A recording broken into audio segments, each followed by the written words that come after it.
Sebelum kita bahas lebih lanjut, kami ingatkan agar penonton setia US Militer untuk menonton video ini sampai habis, agar penonton dapat memahami isi beritanya. Teknik Nuklir dan Teknik Fisika Fakultas Teknik Universitas Gadjah Mada memperkenalkan purwarupa baterai nuklir thorium yang dikombinasikan dengan sel surya.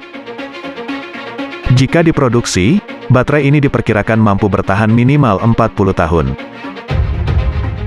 Bertempat di PAU Fakultas Teknik UGM, asisten peneliti di tim pengembangan baterai nuklir UGM Eli Ismail menerangkan penggabungan dua sumber energi ini mampu memperbesar keluaran energi. Bahan bakarnya plutonium-238 yang dihasilkan dari limbah reaktor thorium yang memiliki kandungan aktivitas 100 merkuri, ujarnya. Ide pembuatan baterai ini dikembangkan sejak 2016 dan berhasil diwujudkan tahun ini. Dengan tujuan menghasilkan sumber energi tahan lama, baterai ini bisa diterapkan untuk berbagai peralatan listrik.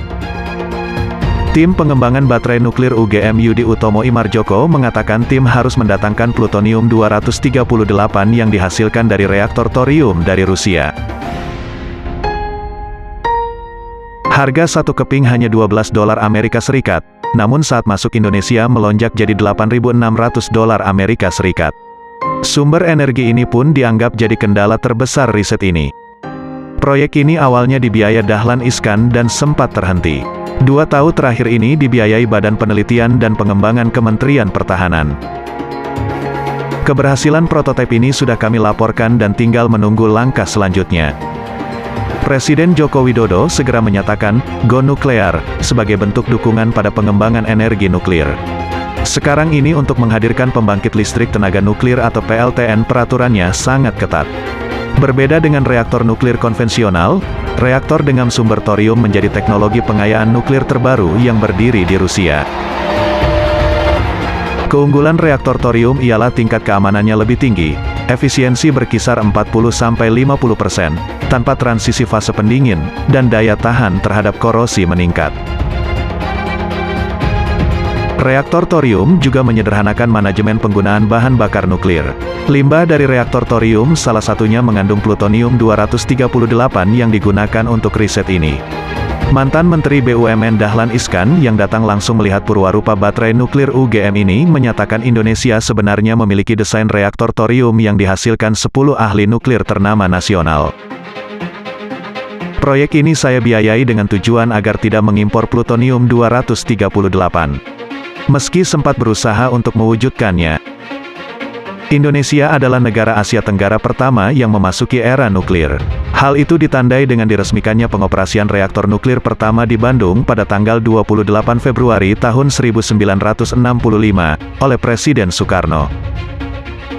Dalam perkembangannya, pemanfaatan, pengembangan, dan penguasaan tenaga nuklir mencatat berbagai kemajuan, seperti terbangunnya reaktor Kartini di Yogyakarta, 1979, dan reaktor serbaguna Siwa Besi di Serpong, 1987. Khusus aplikasi nuklir, bahkan mengalami kemajuan yang berarti seperti di bidang pertanian, peternakan, kesehatan, kedokteran, industri, dan lingkungan hidup.